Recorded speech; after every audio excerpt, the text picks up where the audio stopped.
o recibimos al licenciado César Gutiérrez Priego, un especialista en derecho penal, derecho militar, seguridad nacional, un hombre que conoce la prensa de este país. No le vamos a preguntar ahora a él, lo vamos a presentar, lo vamos a dejar al último, vamos a pasar con Jaime, pero les digo, ya les explicaré por qué, pero ¿qué tal? Licenciado, ¿cómo estás? Qué bueno que viniste.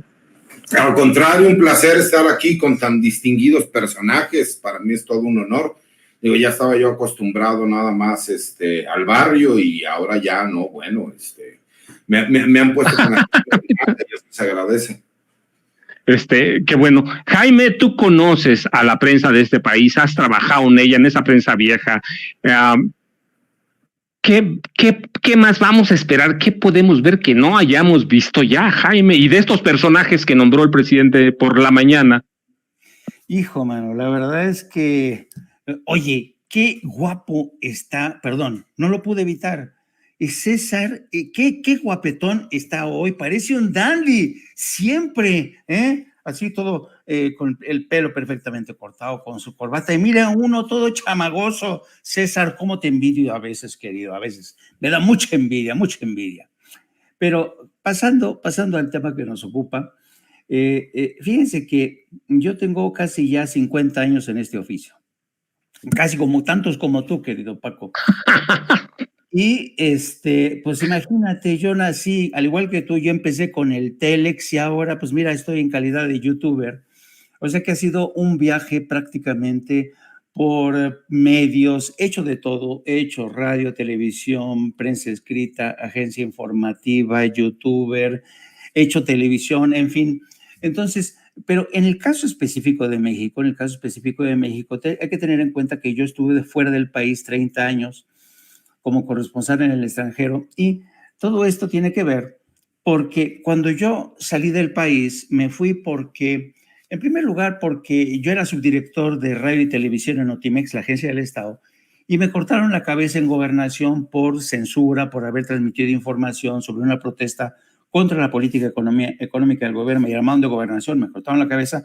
Yo dije, nunca más voy a trabajar en medios nacionales o para temas nacionales. Entonces dije, voy a probar en el extranjero. Entonces me fui a Excelsior, donde llegamos a crear una red de corresponsales de más de 30 y tantas gentes, y después de ser el jefe de corresponsales me convertí en corresponsal en Madrid, y ahí empezó mi periplo, ¿no? Entonces quiero que se queden con esta parte en la que me voy con un ambiente de censura, mucha corrupción en Excelsior. Tú te asomabas a los baños de Excelsior para lavarte las manos o la cara y te encontrabas en un baño a los reporteros dándose el pericazo, que trabajaban en ese entonces al servicio del Negro Durazo. Ya el narcotráfico se había infiltrado, el chayote estaba al orden del día, los columnistas se mandaban a sus ayudantes para presionar a los diputados o senadores para que se callaran con su chayo, si no, les iba a ir muy mal en la columna de al día siguiente. Quiero decir que era un ambiente muy corrosivo, muy permisivo. Yo era joven, tendría como unos 29 años más o menos, y todos me veían raro, los Víctor Payán, los Fernando Meraz, todos estos reporteros que eran de alguna manera la siguiente generación del señor de Negri, y me veían raro porque era primero un reportero que había surgido, había cursado, había llegado hasta la universidad, dos, porque hablaba idiomas, y me veían raro, ¿no? Porque no se estilaba. Bueno, el caso es que yo me voy a Madrid, empiezo a cubrir el proceso de construcción en Europa, conflictos en Oriente Medio, me especializo como corresponsal de guerra, no como el señor Loret de Mola ni como Alberto Peláez. Después después de 15 años en Madrid, me voy a Bruselas y a París, y después me voy a la frontera con México, Estados Unidos, y luego a Washington. Cuando regreso 30 años después, la cooperativa de Excelsior había volado por los aires gracias al empujito que le dio Vicente Fox, y Excelsior pasó a manos de los hermanos Vázquez Raña.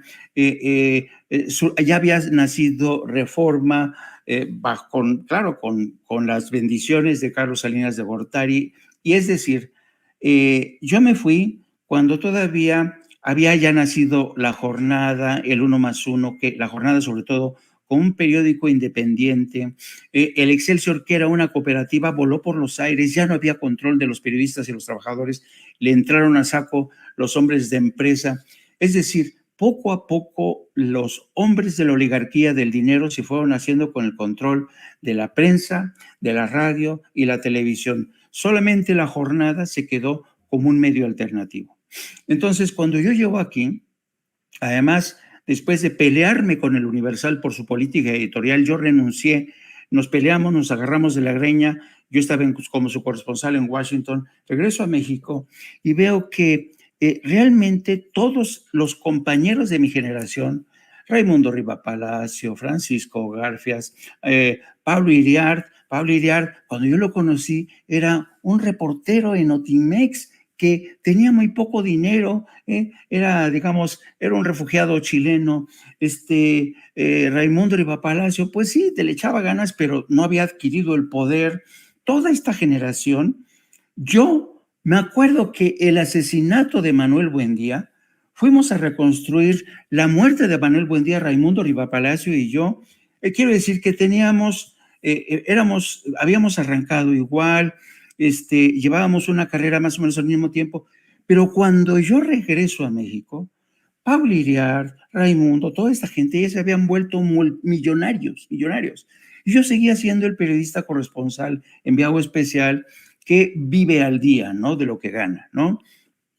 Y muchos me decían, uno de ellos, no voy a decir el nombre, uno de ellos, ¿sabes lo que me dijo? Me dijo, Jaime, estuviste demasiado tiempo en el extranjero, te perdiste de lo bueno. Me quiso decir que si hubiera regresado antes, a lo mejor yo me beneficiaba de estas, porque ellos se crearon sus negocios, sus páginas web para explotarlas, hicieron ricos realmente.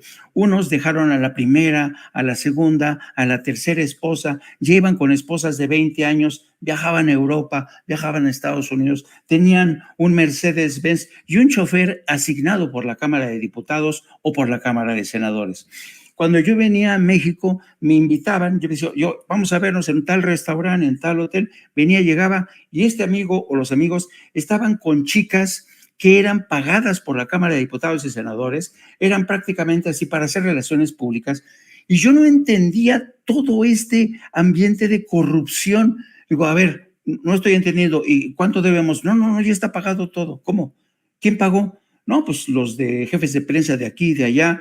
Digo, ¿y estas chicas qué son? No, pues las trajeron de Sonora, y es porque vienen a hacer campaña, parece. Yo realmente en ese proceso me quedé alucinado.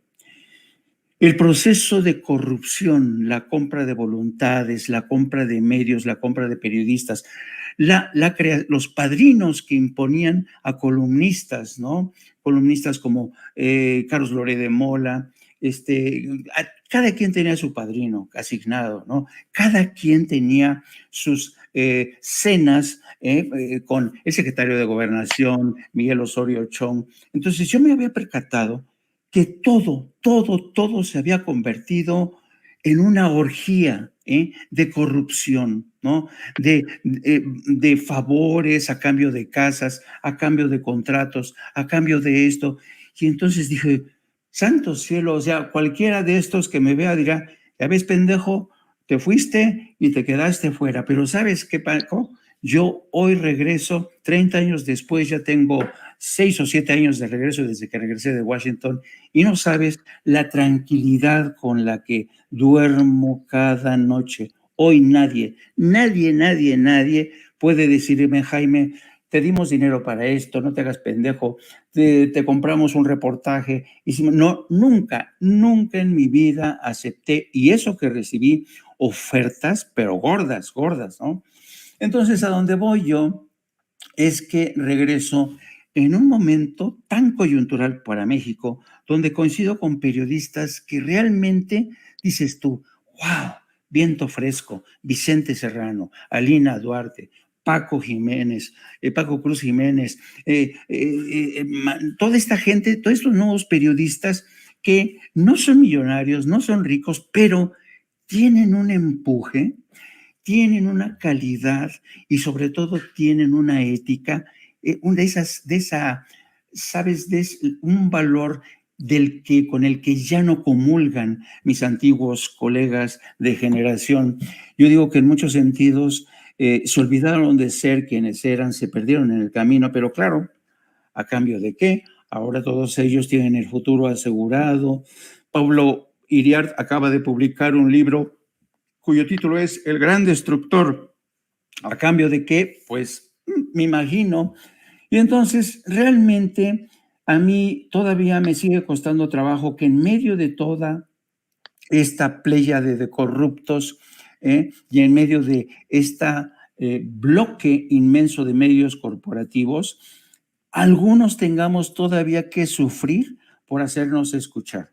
Porque a pesar de que el presidente y mucha gente considera que la televisión se ha convertido en un instrumento, en un aparato intrascendente que ya casi no ve, yo veo las últimas cifras y resulta ser que a la televisión, ojo, esta es última encuesta del 2022, el canal de las estrellas, el canal 52, lo ve el 54% de la población total en México. Azteca 1 lo ve cada noche o cada día 42% de la población total en México. Canal 5, 42%. Azteca 7, 39%. Imagen Televisión, donde sale Ciro, 9%. Y fíjate, Canal 11, 5%. Solo 5%. Es decir, yo tengo la impresión de que estos grandes medios realmente van a seguir representando una gran amenaza para lo que ha sido la presidencia de Andrés Manuel López Obrador, para la 4T y para todos aquellos periodistas que yo creo que todavía creemos que es posible un periodismo independiente, sin chayote, sin que nadie nos intimide, ejercer el periodismo total, el periodismo total que yo creo que el periodismo total es aquel en el que tú te expones todos los días frente a una cámara y un micrófono y la gente dice así o así, querido Paco, querida Alina y querido César. Sí,